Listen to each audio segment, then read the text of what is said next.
The NBA and Hollywood can't help but make the same people over and over again.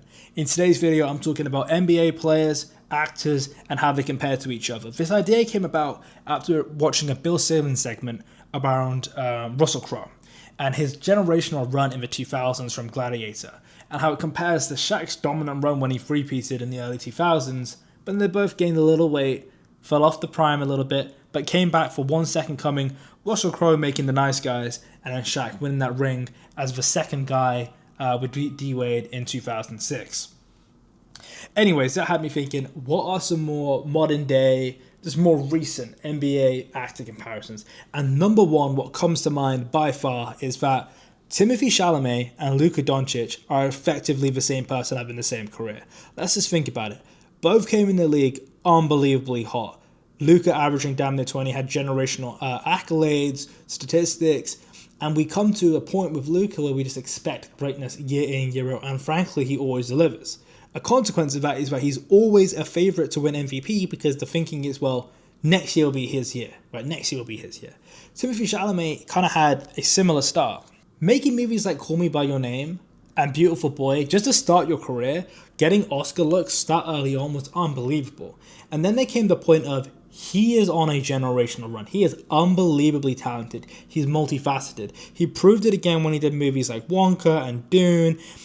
He's done it in so many different ways that we got to the point where he's next up. He's going to be the next guy, the next Leo, the next whoever you want to be. But then they suffer from the same curse.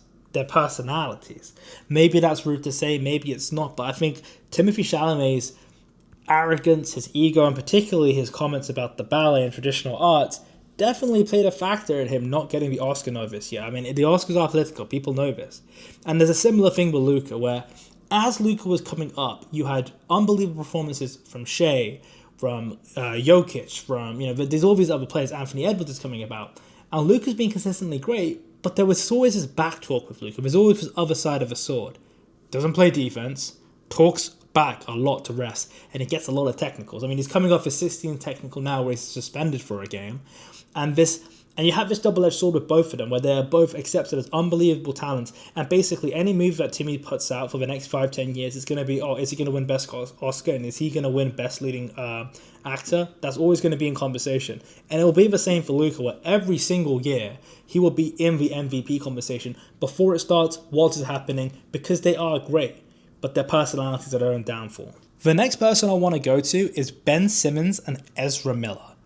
Both had the keys to the castle, the keys to the kingdom, the opportunity to be unbelievably great, and threw it all away. Ben Simmons, there's two parts to it, and it's actually funny because the Ben Simmons downfall and the Ezra Miller downfall has this in common. Their own mentality. I don't understand how Ezra Miller, the stuff he did, doesn't get talking about more. It's unbelievable. Now, Ben Simmons is not like that, where it's borderline criminal level stuff. Philly fans might disagree. But it's the complete loss of self. And had all the talent in the world had been compared to LeBron, right? For Ben Simmons. And Ezra Miller being given the flash role, had this opportunity to take this humongous franchise to a place it's never been before with DC. And then the same with Ben Simmons. He had all the raw ingredients. He had a Jimmy Butler. He had a Joel Embiid. He had a JJ Redick. He had an Ersan Ilyasova, ball knowledge. He had all this, all these pieces, and he had all the talent to take it to the next level, but just never did. And what did it happen now? He's forgotten about. He's done. His career went up and down, and that was it. It was this little triangle, but the talent was undeniable, right? It's undeniable talent, which came and went. And then I just think it's kind of funny to poke at it's not funny, but the comparison of their downfall being largely driven by their internal mental self. I'm not hearing it from anybody about Ben Simmons not being able to shoot free throws and shoot the free ball isn't driven by, not just driven by himself. Work ethic, being confident in oneself, being confident in your shot would have done that.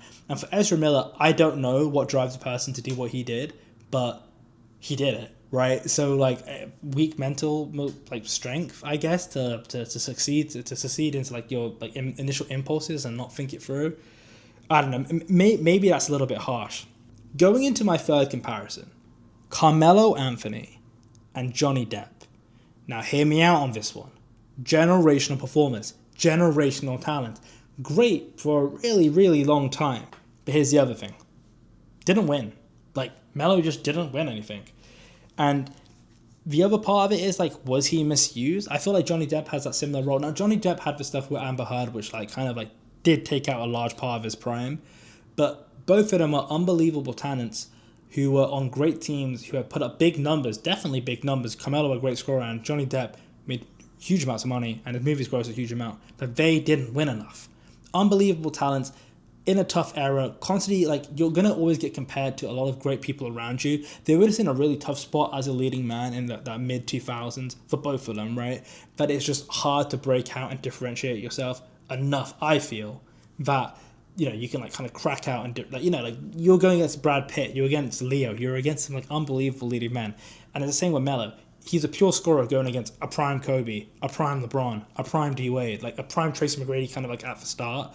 It was pretty rough for him. My final comparison is how Kawhi Leonard is the Cillian Murphy of the NBA.